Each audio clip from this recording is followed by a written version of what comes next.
Est-ce que tu peux fermer du coup ton Ouais. partage d'écran? Ok, parfait. Ok. Bon, ben, bonjour à tous. Donc, on va commencer. Ce sera a priori en fait le dernier tea tag de l'année. Donc, cette année, on a commencé les tea tags et on s'est dit qu'on allait les relancer. Et il y en a donc un tous les 2 mois. Donc, à voir si l'année prochaine, on modifie le format. À savoir que toutes les interventions sont enregistrées et disponibles sur YouTube. Donc, s'il y a des personnes qui n'ont pas été disponibles pour assister maintenant en live, ce sera possible de regarder en rediffusion.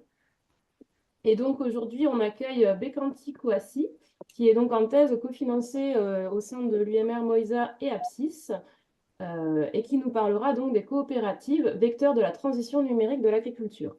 Donc pour cela, elle a 30 minutes et on enchaînera ensuite avec Larissa Licruz, qui est postdoc financée par Digitag de l'UMR Tétis et de l'UMR Sens, qui parlera donc de l'intégration de données hétérogènes pour la simulation des contacts entre bétail et faune sauvage. On peut donc commencer avec Bekanti, si c'est OK pour toi. Tu peux partager ton écran et puis commencer donc ta présentation. Et par la suite, s'il y a des questions, on pourra échanger dessus avant de passer à la présentation de Larissa. Ok.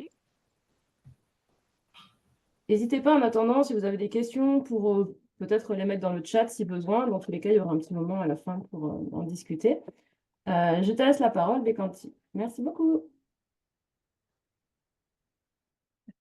D'accord. Merci beaucoup, Élodie. Voilà. Et je suis Bécanti Kouassi et je travaille en troisième année de thèse et je travaille sur, bon, en fait, le thème, bon, le sujet a un peu changé. Donc là, c'est les coopératives et leur rôle d'intermédiation dans la transition numérique de l'agriculture, afin, pour la mise en œuvre des pratiques agroécologiques. Et ici, je vais présenter le cas des filières viticoles et fruits et légumes. Voilà, le plan, je vais d'abord commencer par un contexte et après exposer la problématique et les questions de recherche. Ensuite, le cadre théorique que j'ai mobilisé pour ma recherche et la méthodologie et bon, les résultats de la première phase de ma thèse. Et en contexte, on peut retenir que le secteur agricole est confronté à de nombreux défis, notamment économiques, environnementaux et sociaux et sociétaux. Et ces défis l'agriculture numérique va constituer un levier pour faciliter la mise en œuvre de ces défis, notamment pour la mise en œuvre de la transition agroécologique. Et comme utilisation, le numérique en agriculture peut permettre d'optimiser et de raisonner des pratiques, d'anticiper également les décisions au sein de l'exploitation, d'aider à la prise de décision des producteurs et aussi de s'adapter aux effets du changement climatique. Excusez-moi. Voilà.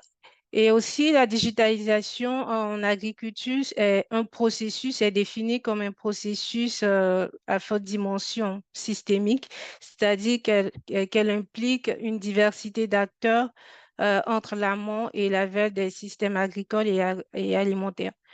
Et notamment, comme acteurs, on peut avoir des entreprises numériques, des instituts techniques de la recherche et également les coopératives qui sont ici représentées comme étant des acteurs centraux du secteur agricole qui ont pour rôle de mutualiser les moyens des producteurs et aussi de favoriser la connexion entre les producteurs et le marché, et ce qui va permettre de réduire les asymétries d'information entre les agriculteurs et le marché et aussi de réduire les coûts de transaction que les producteurs subissent voilà, à travers la commercialisation et tout.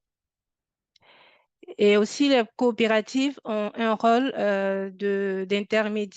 d'intermédiation dans les processus d'innovation et également dans les systèmes d'innovation agricole notamment.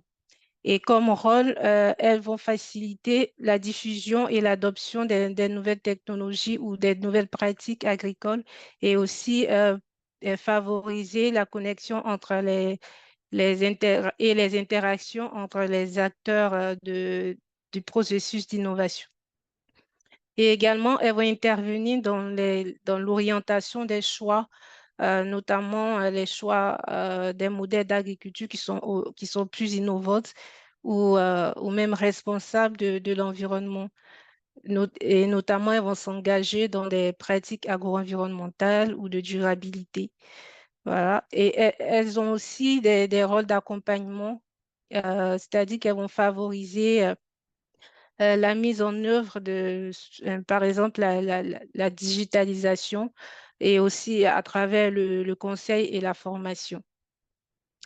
Et à travers tous ces rôles que jouent les coopératives, elles vont ici constituer des acteurs incontournables dans les processus d'innovation et également dans les systèmes d'innovation dont la digitalisation de l'agriculture qui est ici, qu'on peut définir ici comme un processus d'innovation, c'est-à-dire l'intégration des outils numériques, de nouvelles technologies numériques dans les systèmes de production.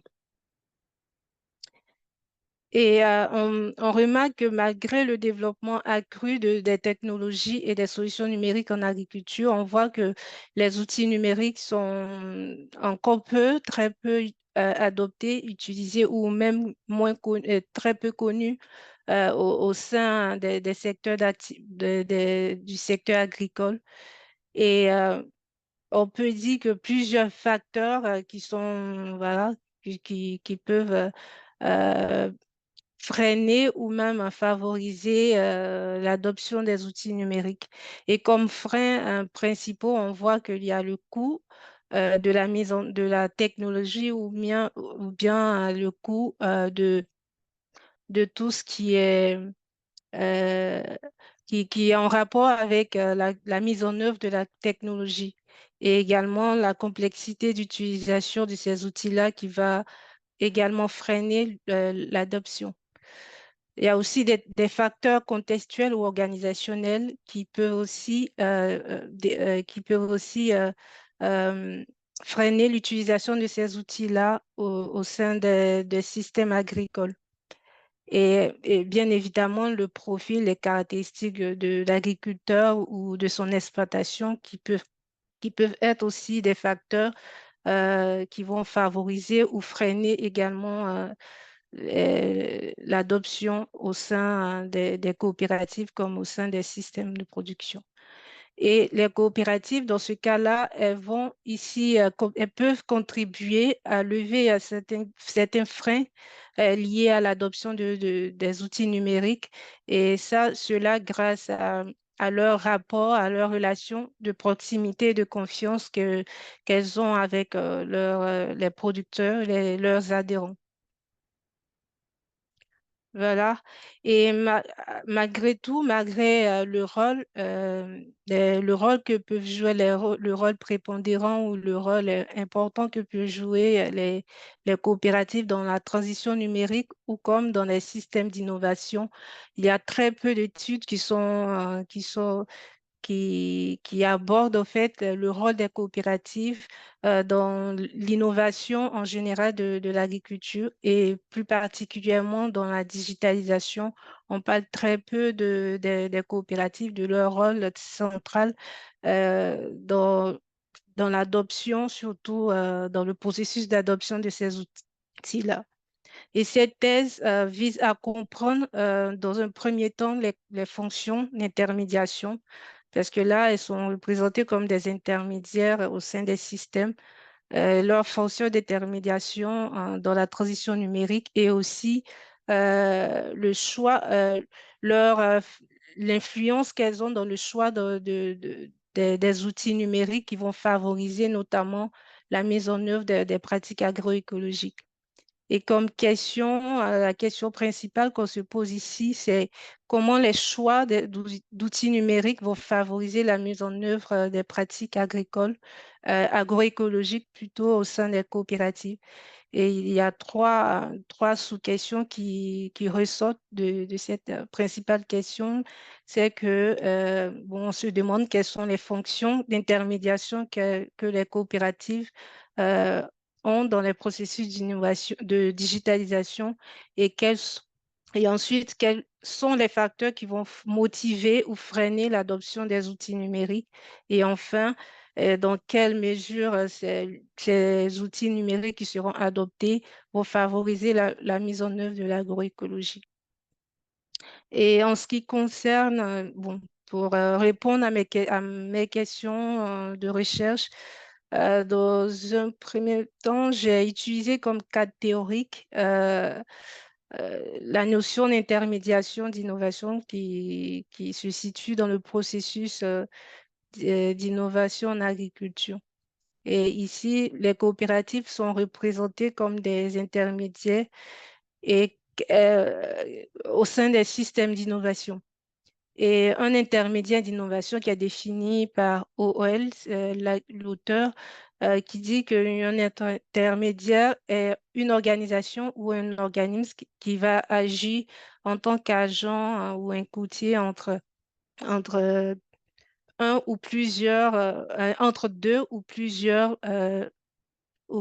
parties.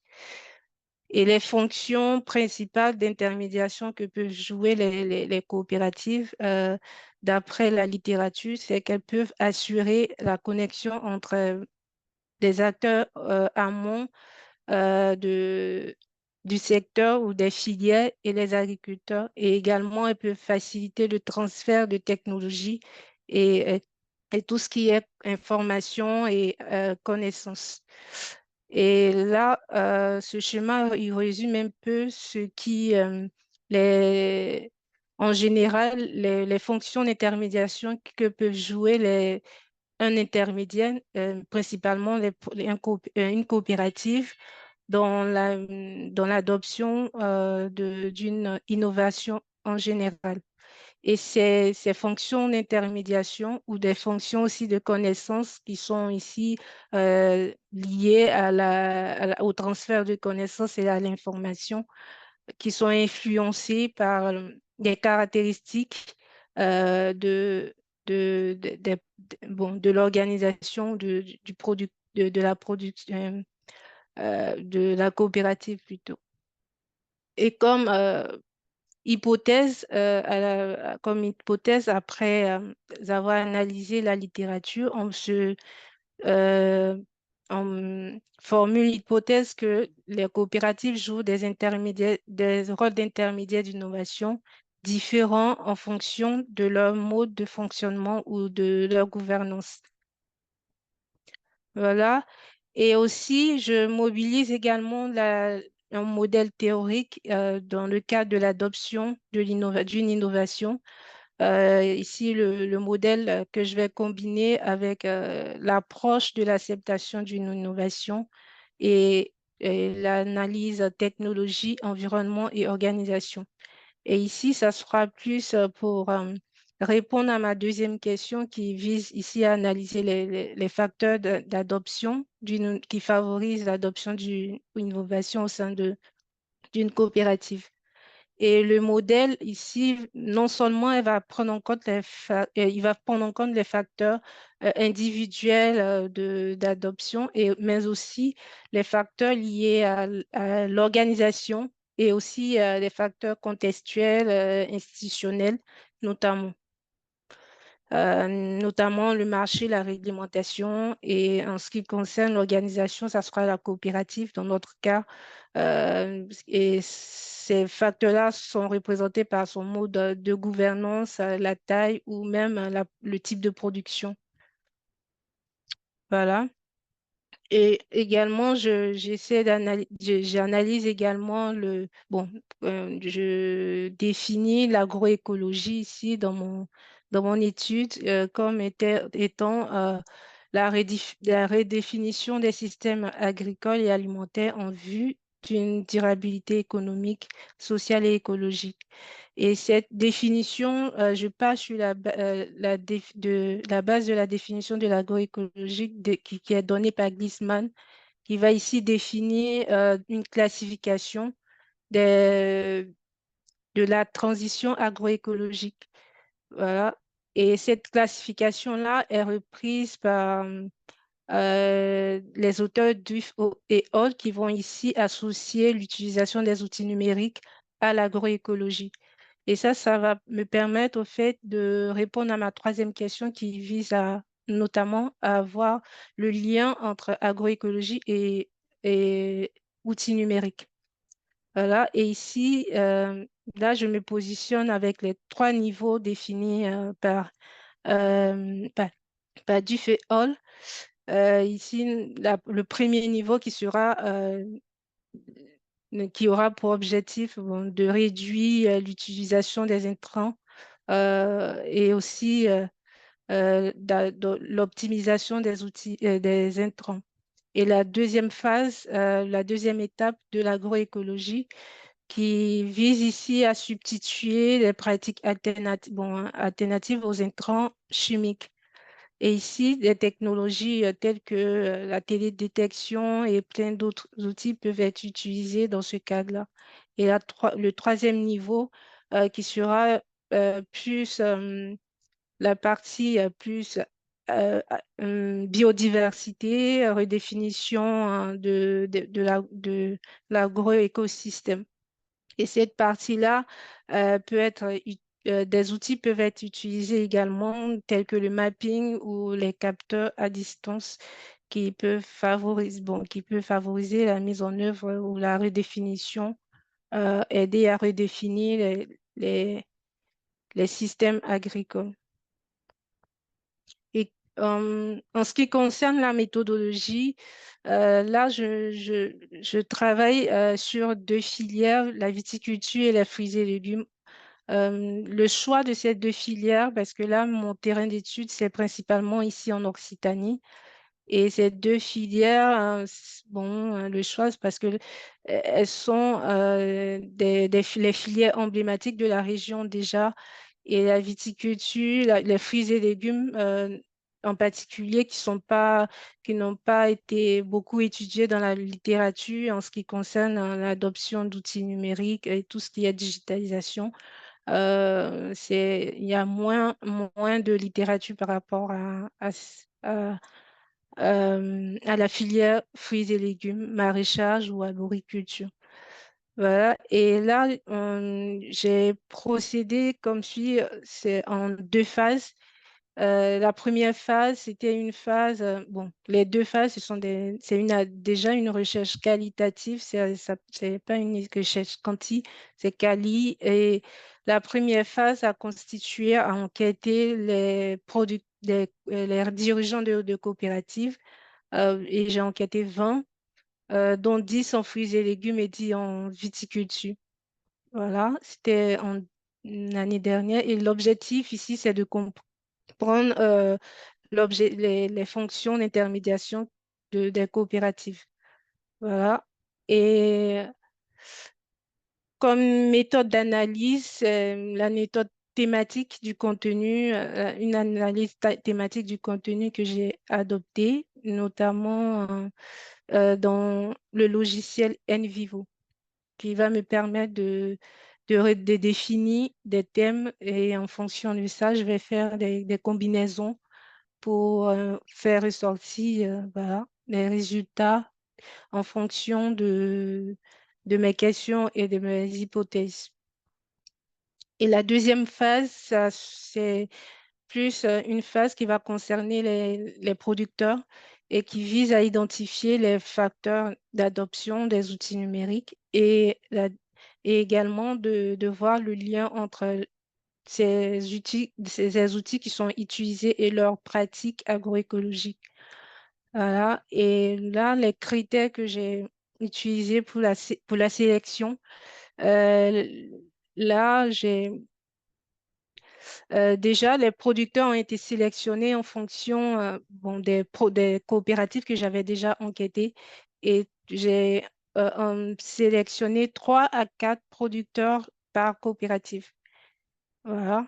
Et là, c'est aussi de faire le lien entre la première phase et la deuxième phase.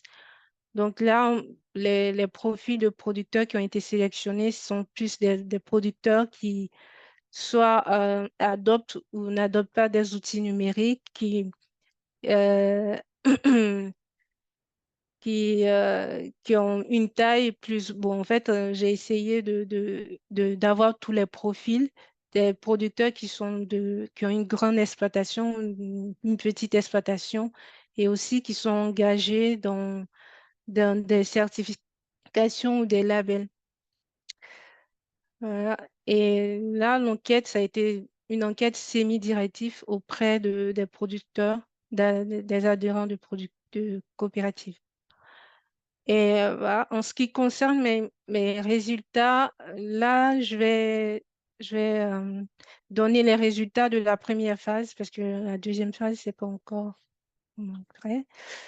Et voilà, comme résultat, on voit que les fonctions d'intermédiation, les coopératives ont réellement des fonctions, bon, jouent des rôles d'intermédiation entre l'amont, c'est-à-dire entre les entreprises du numérique et également bon, entre les outils, les entreprises et les producteurs et leurs adhérents et notamment ces fonctions, comme si je peux appeler ça, fonctions ou rôles, elles vont jouer un rôle d'accompagnement et, et de suivi de la traçabilité des productions.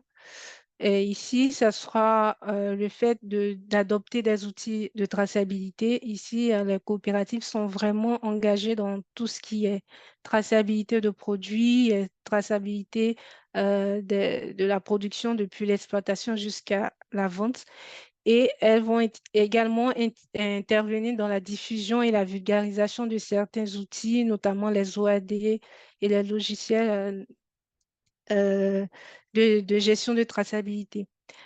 Et elles aussi, elles vont participer à des réseaux de stations météo. Ici, en termes de rôle, dans la digitalisation, elles vont participer à des réseaux ou à des collaborations avec la Chambre d'agriculture ou des stations d'expérimentation sur des projets numériques qui vont concerner la région ou leur département.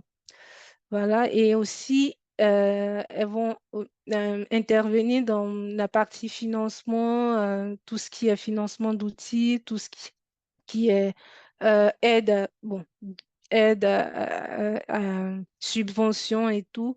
Elles vont aussi jouer un rôle dans ce cadre-là pour avoir des financements pour tout ce qui est outils numériques.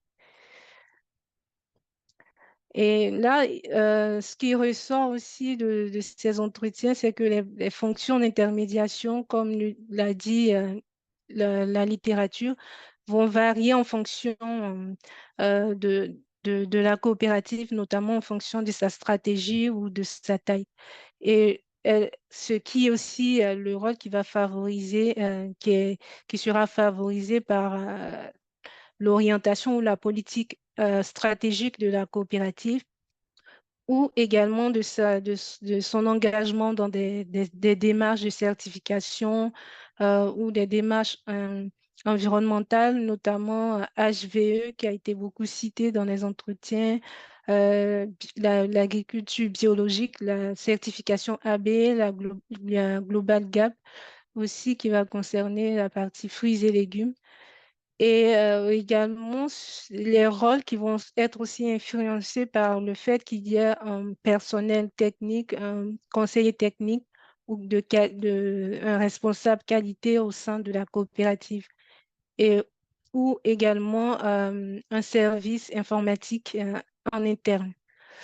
Et l'adoption, il a été, bon, les résultats montrent également que l'adoption des outils de traçabilité en particulier vont être influencés par les certifications, notamment HVE, Teravitis, bon, toutes les certifications environnementales dans lesquelles elles sont engagées. Et dans mon échantillon de 20 coopératives, il y a 18 coopératives déjà qui adoptent des logiciels de traçabilité. Déjà, c'est déjà important. Bon, on voit que la traçabilité, c'est vraiment l'affaire des coopératives. Elles sont beaucoup euh, euh, concernées par ça. Et il y a aussi le fait que les grosses coopératives, voilà, la taille qui va influencer aussi le choix, le rôle des coopératives ou le fait d'adopter un outil numérique. Les grosses coopératives qui ont ici, qui est représenté par leur chiffre d'affaires, qui ont plus de 20 millions, par exemple, et qui ont un service en interne, un service informatique ou un service numérique en interne vont être plus à même de s'engager dans le développement de leurs propres outils qui elles vont engager peut-être un spécialiste qui va développer un outil numérique en interne. Et ça, en général, ce sont des outils de traçabilité ou des outils de communication en interne qui seront développés. Voilà. Et aussi, les résultats montrent qu'il y a une différence entre les deux filières, viticulture et fruits et légumes. Dans un premier temps, dans le fonctionnement général, le fonctionnement de la structure, mais aussi dans le type d'outils numériques qui sera privilégié au sein de la coopérative. Et on voit que dans les coopératives, dans le maraîchage, par exemple, les outils qui seront vraiment mis en avant, bon, en dehors de la traçabilité, ça sera la gestion de l'irrigation et la gestion des maladies. Voilà. Merci beaucoup pour votre attention. C'est- Merci, Bekanti. Alors, il nous reste 2-3 minutes. Je ne sais pas s'il y a des personnes qui ont des questions. Si vous avez des questions, n'hésitez pas à directement ouvrir votre micro et les poser. On va laisser un petit peu de temps. En tout cas, c'était très clair. Du coup, Bekanti, tu es en fin de troisième année? Oui, c'est ça. C'est ça, d'accord. Tu as déjà une idée de la date de soutenance? Enfin, en tout cas du mois? Bon, non, c'est pas D'accord, encore fixé, non. d'accord. Moi, j'avais une petite question, si c'est Oui. possible. Oui. Merci pour la présentation. C'était effectivement très clair. Je suis pas trop du domaine, mais je m'intéresse à plutôt les capteurs et tout ça, donc en Mhm. spectroscopie proche infrarouge. Et je me posais la question, vous n'avez pas abordé les aspects de qualité des produits.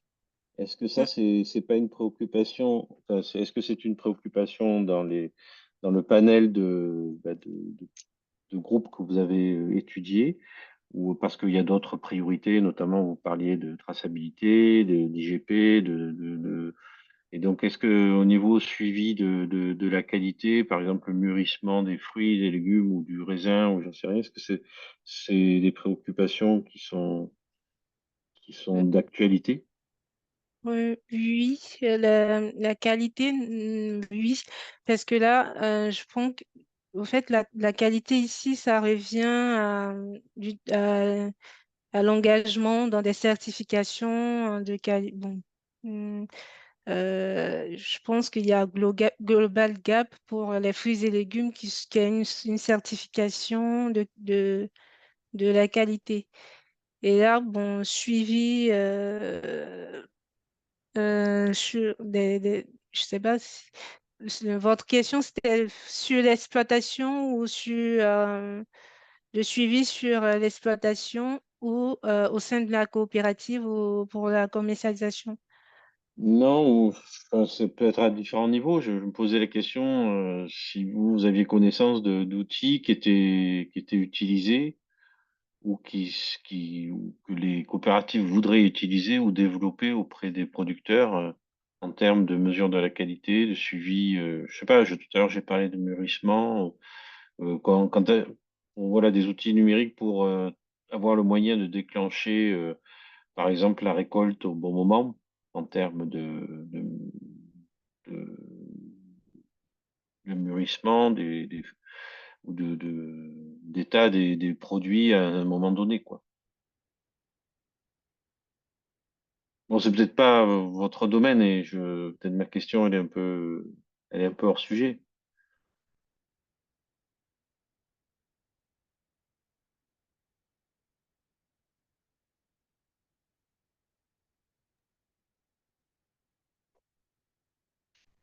Allô? Ah, on l'a perdu. Ouais. Elle était pas bonne, ma question. Alors. Non, mais il y a eu deux, trois personnes. Il y a peut-être eu un bug. Alors, s'il y a des gens au CIRAD, je sais pas, enfin, en ce moment, sur le site Agropolis, on a des soucis Ouais. Internet. Ah, peut-être que c'est ça, parce que alors il y a eu trois personnes qui ont disparu d'un coup du Ouais, webinaire. on va avoir Bon. On nous a dit qu'il y aurait des coupures à partir de 18h Ah, bon, ça a eu un petit peu pour le d'avance. CIRAD. D'accord, Voilà. ok. Bon, Bon, mais à l'occasion, je la contacterai. d'accord, on va voir si elle se reconnecte d'ici là, si les problèmes Internet reviennent à la normale. En tout cas, en attendant, on peut passer du coup à Larissa. Larissa, je crois que tu Oui, es... bonjour, je suis là. Je suis là et je ne suis pas au Sierra, donc potentiellement, je ne serai pas déconnectée. On a bien fait de faire dans cet ordre-là, alors. Ok. Donc, je Donc, partage pour mon rappel, écran. oui, tu as réussi à le prendre en PDF alors pour Oui, pouvoir avoir... ouais, Ok, bon, on parfait. va perdre une animation. Génial. Super. Mais Ok. vous voyez? Donc, oui, on voit super bien. Ok, bon, je commence alors. Donc, bon, ça, c'est le sujet de mon postdoc que j'ai commencé en octobre. Donc, c'est l'intégration des données hétérogènes pour la simulation des contacts entre bétail et faune sauvage. Et c'est un postdoc dans l'unité T10, Essence, qui se met en cadre de projet humanique. C'est un projet coordonné par l'IRD. Et c'est un projet sur les risques des infections, des maladies infectieuses dans les sud-africaines, dans un contexte de changement climatique. Et donc, pour commencer, je vais vous donner un peu de contexte. Donc, quand je travaille dans les shores de l'Afrique, l'écosystème, c'est la savane africaine. Et la savane africaine, c'est un écosystème qui a des ressources qui sont très disperses et très limitées. Et donc, du coup, la faune sauvage doit se déplacer parfois des très grandes distances pour arriver à trouver les ressources, la nourriture, l'eau dont il dépend. Mais il y a aussi dans cet écosystème, évidemment, la population humaine qui vient avec ses animaux domestiques, donc des vaches, des chèvres, qui font partie de l'écosystème aussi et qui vont entrer en concurrence avec la faune sauvage pour ces ressources qui sont déjà limitées. Et finalement, la distribution et disponibilité de ces ressources va changer aussi au niveau des saisons. Et il faut ajouter aussi que dans ces écosystèmes, il y a tout un contexte des changements climatiques qui fait qu'il y ait des sécheresses, des choses comme ça. Par exemple, cette année, c'est une année El Niño, et du coup, il y a toute une sécheresse dans cet écosystème-là qui met en risque en fait la faune sauvage, mais aussi la population qui habite dans la savane. Et donc, la zone où on fait ce travail, où il y a les projets Humani, c'est le Zimbabwe. Et en fait, la communauté de développement sud-africaine, ils sont établis à la fin du XXe siècle, début de ce siècle, un protocole pour créer des zones de conservation transfrontalières, que vous voyez ici en vert. Et en fait, l'idée, c'est les pays, ils sont des frontières un peu arbitraires, mais finalement, les écosystèmes, ils sont une continuité qui vont au-delà des frontières des pays. Et l'idée d'établir ces zones de conservation, c'est en fait, d'un côté, essayer de rétablir la continuité de ces écosystèmes, mais au même temps, essayer de trouver des façons d'aider au développement des populations humaines qui se trouvent dans la proximité de ces zones protégées. Et donc, pourquoi je vous parlais de ça? Parce que ces zones de conservation et les zones qui sont autour des zones protégées ont des caractéristiques particulières. Parce que d'un côté, on a la zone communale où habite la population humaine, qui c'est une zone avec ses propres problématiques comme la vulnérabilité économique, sociale de la population, une anthropisation aussi qui augmente, et une interaction complexe entre les différents acteurs qui se trouvent là.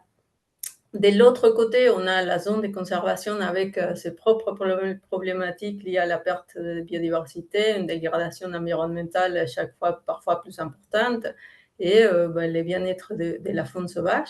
Et en chevauchant ces deux zones-là, on trouve une zone d'interface où on va avoir une probabilité plus élevée des contacts entre d'un côté la faune sauvage et de l'autre côté la faune domestique, qui a aussi des problèmes de transmission, par exemple, des pathogènes de la faune sauvage à domestique et vice-versa. Il y a aussi une pression plus importante sur les ressources naturelles dans cette zone d'interface. Et aussi, en même temps, il peut y avoir une modification des comportements des animaux sauvages et domestiques. Donc, avec ces contextes, l'objectif de ces postdocs, c'est de modéliser les déplacements des bouffles sauvages et du bétail dans une zone d'interface, parce que les bouffles, en fait, ils sont des animaux qui sont hôtes à des maladies.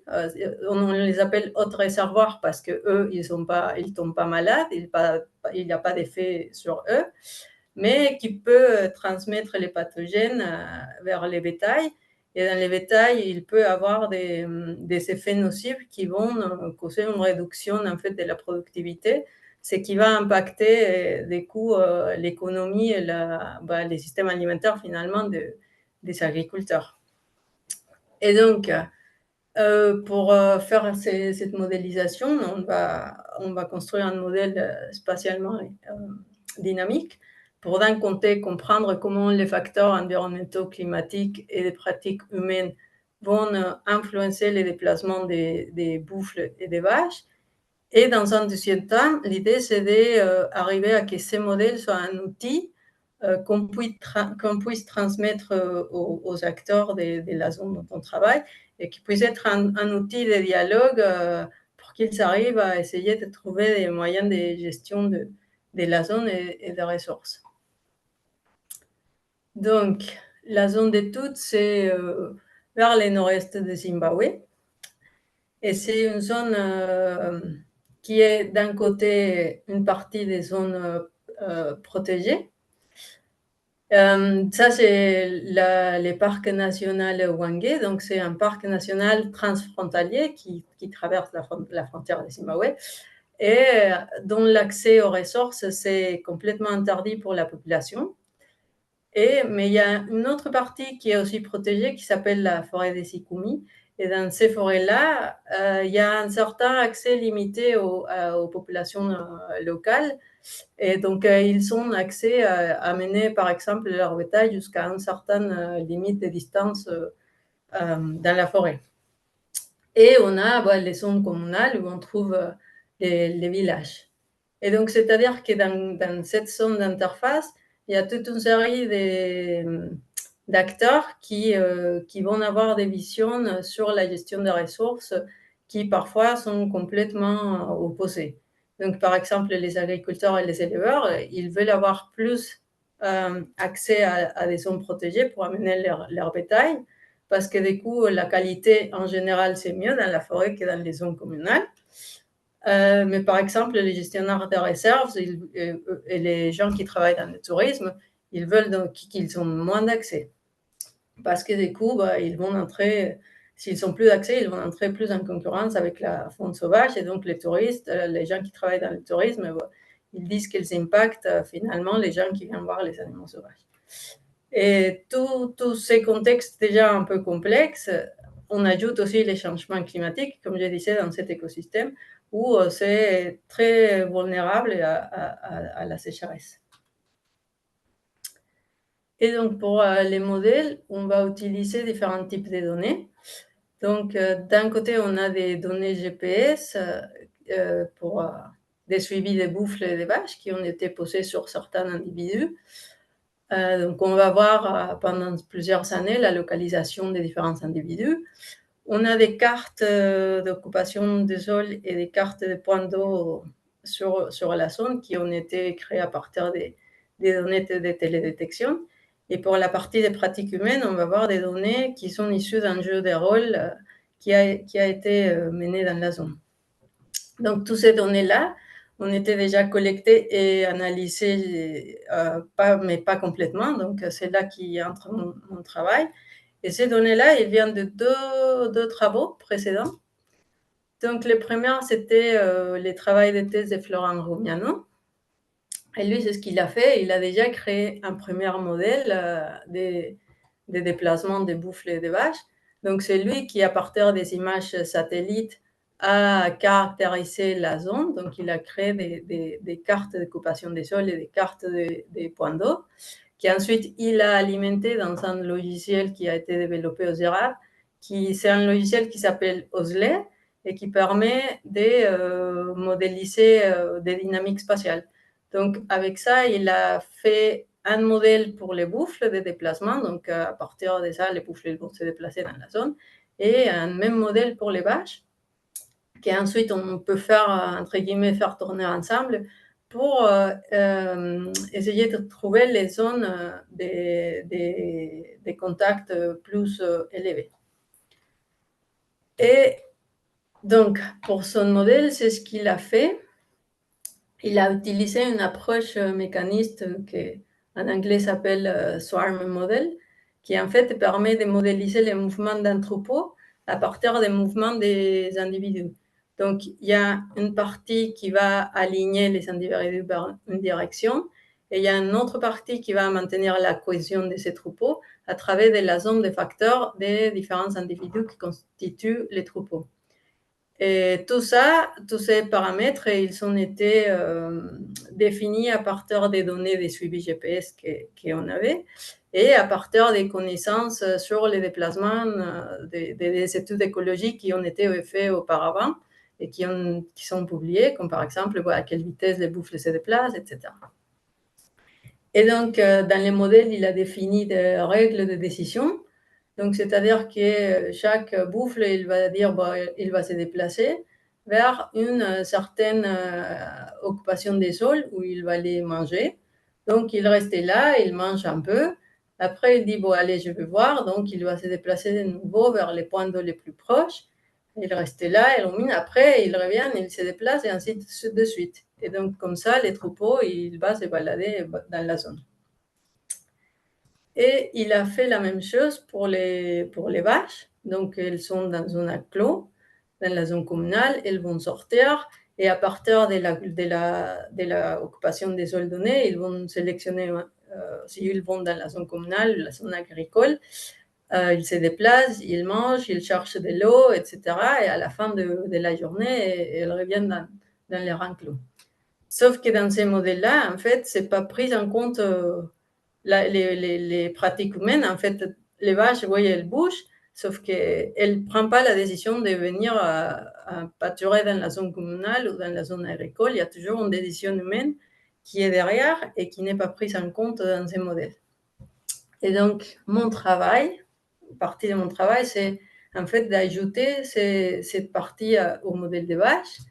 Et pour cela, je prends un autre travail qui a été fait c'est la thèse d'Arthur Perroton, qu'il a travaillé au CIRAD, donc il a travaillé dans la zone. Et lui, c'est ce qu'il a fait pour sa thèse. Il a co-conçu un jeu de rôle il a formé toute une équipe des agriculteurs, des villageois de la zone. Et à partir des ateliers, ils sont arrivés à ces jeux de rôle que je vais essayer de vous expliquer pour trouver les stratégies de conduite de leur bétail. Donc, ces jeux de rôle, il y a un tableau des bords, et c'est là que vous voyez, qui va être projeté sur une surface. Et donc, il y a dans ces tableaux, dans ces jeux, il y a la zone communale à gauche et la forêt à droite. Et il y a 8 joueurs, donc chaque couleur, c'est un agriculteur différent. Et chaque joueur va avoir sa ferme. Et chaque ferme, il va avoir l'enclos pour les vaches, il va avoir des champs de culture. Et donc, leurs joueurs, ils vont prendre des décisions sur, par exemple, à quel moment de l'année, donc ces petites figures-là, ça indique qu'il y a des cultures là, sur ces champs. Donc, ils vont décider à quel moment ils vont semer leurs graines, à quel moment de l'année ils vont récolter, s'ils vont laisser des résidus dans leur champ ou pas, ou dans l'enclos pour les utiliser pour alimenter leurs vaches plus tard. Ils vont décider où ils vont amener pâturer leurs vaches, donc si dans la zone communale ou dans la forêt, si plus près de la frontière entre la zone communale et la forêt, ou plus loin, si près ou loin d'un point d'eau, etc. Donc, les paysages, il va changer aussi. Il y aura la qualité des fourrages va changer. Donc, ça sera plus vert, c'est mieux. Moins vert, c'est pire. Et tout ça, ça va changer dans l'année. Donc, ici en bas, on a les mois. Et donc, chaque mois, c'est une tournée. Et les joueurs, ils peuvent voir la prévision des pluies la première semaine du mois. Et à partir de ça, ils décident, c'est ce qu'ils crèment, ils récoltent, etc. Et à chaque tour, il peut discuter entre eux et voir s'ils suivent des stratégies communes ou pas, etc. Et donc, à partir de ces données-là, en fait, c'est ce que j'ai fait, j'ai fait une analyse. Donc, il y a eu 3 sessions de jeu. Donc, à la fin, on a les stratégies de 24 participants. Dans chaque session, il y avait une année normale par rapport à la précipitation et une année considérée comme une année de sécheresse. Et toutes les décisions de ces joueurs, ils ont été enregistrées. Et donc, cela m'a permis d'analyser ces données. Et c'est le résultat que je vais vous présenter maintenant. Donc, j'ai fait déjà, avant les résultats, il y a 2 groupes de variables. Il y a un premier groupe qui décrit la zone de pâturage, donc si c'est la zone communale ou la forêt. S'il y a de l'eau, si la distance au point d'eau, la qualité de pâturage, la distance à l'enclos, la distance à la limite de la forêt, si les vaches ont été prédées par un lion ou pas, s'il y a des cultures ou des résidus de culture ou pas dans la zone communale où les vaches sont en train de manger. Et il y a un autre deuxième groupe de variables qui est plutôt lié au contexte dans lequel les joueurs avaient fait les choix. Et dans cette groupe, on trouve la saison, si c'est la saison agricole ou la saison sèche, les mois, la prévision des pluies, s'il y a des cultures ou pas dans les champs des joueurs ou de son voisin direct, avec celui qui partageait la même zone communale, s'il y a des résidus dans l'enclos, et si les vaches, ils ont s'introduit dans les champs de quelqu'un et ils ont causé des dommages. Et donc, moi, ce que j'ai fait, c'est une analyse des correspondances multiples pour essayer de trouver des associations entre ces groupes de variables. Et donc, ça, c'est le résultat, un des résultats. Et donc, déjà, on peut voir qu'il y a beaucoup de variabilité entre les individus. Chaque point correspond à une décision d'un joueur. Et donc, déjà, il y a beaucoup plus de variabilité quand les joueurs choisissent la zone forêt. Donc, en fait, les choix, ils sont divisés par la première dimension. Donc, ici, c'est la zone communale. Les gens qui ont amené leurs vaches pâturer dans la zone communale. Et ça, ce sont les décisions d'amener leurs vaches dans la forêt. Donc, il y a beaucoup plus de variations ici.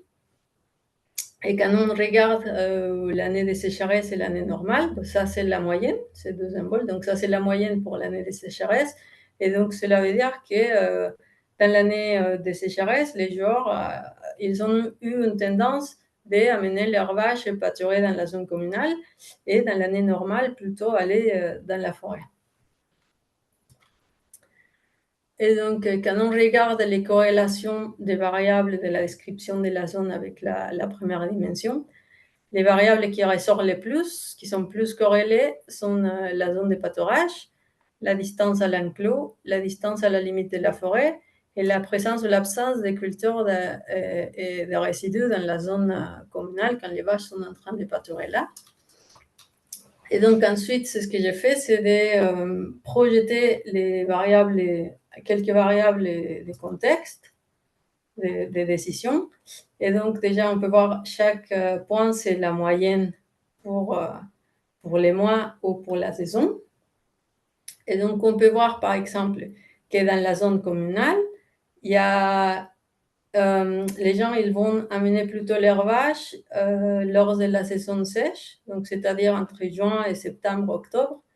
Et quand c'est la saison agricole, ils vont plutôt choisir la forêt pour faire pâturer leurs vaches, parce que finalement, quand c'est la saison agricole, ils ont des champs, des cultures qui sont en train de pousser ici, et donc s'ils amènent leurs vaches là, finalement, les vaches, elles vont causer des dommages dans les cultures. Et donc, on peut voir aussi, par exemple, qu'il y a des stratégies qui sont plutôt communes, faites par la majorité des joueurs, certains mois et n'importe quelle année.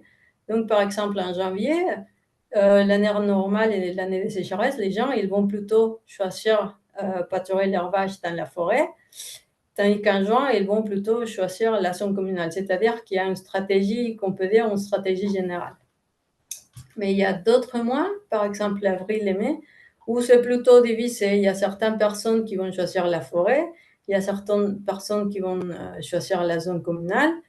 Et c'est parce que c'est en fait la transition entre la fin de la saison agricole vers la saison sèche. Et donc, il y aura des gens qui ont déjà tout récolté. Donc, ils peuvent utiliser leur zone communale, par exemple, pour pâturer les vaches. Mais il y a d'autres gens qui peut-être ils ont encore des cultures et donc ils vont continuer à mener leurs vaches dans la forêt. Et aussi, on peut voir qu'il y a des différences entre les 2 années. Donc, par exemple, en mars, l'année normale, la plupart des gens, ils ont choisi la forêt pour pâturer leurs vaches, mais dans l'année des sécheresses, la plupart, ils ont choisi plutôt la zone communale. Et en octobre, c'est le contraire. Et ça, c'est parce que ici, la saison agricole, ça commence entre septembre et octobre, donc quand les pluies arrivent. Et donc, dans l'année des sécheresses, en fait, finalement, la saison agricole a été décalée et les gens, ils ont commencé à semer leurs graines plus tard et donc, ils ont aussi récolté plus tard. Et donc, finalement, c'est ce que je peux dire à partir de ces analyses-là, c'est qu'il y a, par certains mois et certains types d'années, il y a une même stratégie qui est suivie, on peut dire, pour la plupart des joueurs. Et dans d'autres mois, il y a 2 stratégies différentes de conduite de bétail. Et ces stratégies aussi, ils vont changer par rapport aux conditions des pluies de la zone. Donc ensuite, l'idée maintenant, c'est d'arriver à introduire ces 2 stratégies dans les modèles des vaches. Donc ça, c'est la suivante tâche à faire dans ces postdocs-là. Je suis encore en train de réfléchir si j'utilise des proportions, en fait, comment je vais faire pour coder tout ça pour les modèles. Et bon, l'idée à la fin, ici c'était une jolie animation, mais comme c'est un PDF, on ne peut pas les voir. Mais ça, c'est les bouffles qui vont bouger dans la zone protégée. Et ici, normalement, on a 2 troupeaux de vaches qui viennent de différents enclos, qui parfois, ils vont pâturer dans la zone communale, et parfois, ils vont venir dans la forêt, etc. Et donc, l'idée de ces modèles, c'est de voir finalement quand ils bougent, où est-ce qu'on trouve les zones de contact entre les animaux sauvages et la zone domestique, et donc potentiellement des zones à risque pour la transmission des maladies. Donc, dans un deuxième temps, il faut valider les modèles. Et ensuite, finalement, c'est ce qu'on veut faire, c'est à partir de ces modèles-là, créer, il y a moyen de faire, je pense, une interface pour proposer un outil aux gens dans la zone qu'ils puissent utiliser pour créer différents scénarios. Par exemple, c'est-à-dire, bon, qu'est-ce qui se passe si on enlève les points d'eau ici? Bah, finalement, est-ce que les bouffles ils vont aller vers des points d'eau plus proches de la zone communale? Est-ce qu'ils vont se retrouver plus avec les vaches ou par contre, en fait, ils auront tendance à aller plus loin et du coup, il y aura moins de contacts? Qu'est-ce qui se passe finalement si on ouvre plus de zones protégées et qui est dégradé? Est-ce qu'il y aura plus ou moins de contacts, etc. Et finalement, comme les gens là-bas, les acteurs, ils ont des visions confrontées, contraires, il faut trouver des outils qui puissent permettre un dialogue à eux et qui puissent aussi permettre une projection vers le futur. De se dire bon, comment est-ce qu'on va tous gérer les ressources dont on dépend de manière qui soit concertée et qui prenne en compte aussi ces scénarios des changements climatiques. Donc voilà, c'est tout que je voulais dire. Merci. Si vous avez des questions. Merci beaucoup, Larissa. C'était hyper intéressant. Alors, je ne sais pas s'il y a des personnes qui ont des questions particulières. N'hésitez pas à vous manifester. Ah, je crois qu'on n'a pas retrouvé nos amis du CIRAD, par contre. Non, bon, au moins on est quelques-uns. Oui, malheureusement. Bon, dans tous les cas, hein, c'est enregistré, donc ça sera rediffusé et puis il n'y aura pas de souci pour te contacter au besoin. Très bien. Merci beaucoup à toutes les deux. On va Bon, attendre merci. peut-être une minute, mais je ne suis pas sûre qu'il y ait... Qui a des questions?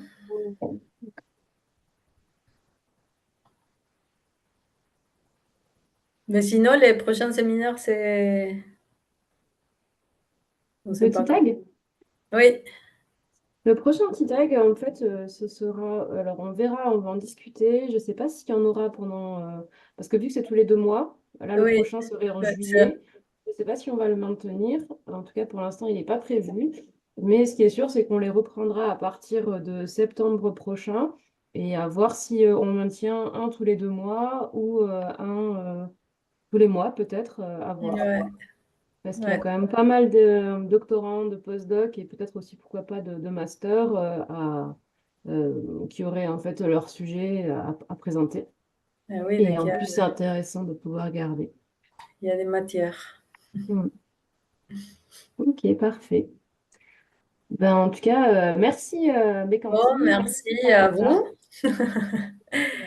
Et on se dit à bientôt. Et puis, oui, à bientôt. Bonne fin de journée à tous. Merci, au revoir. Au revoir. Bonne journée, au revoir.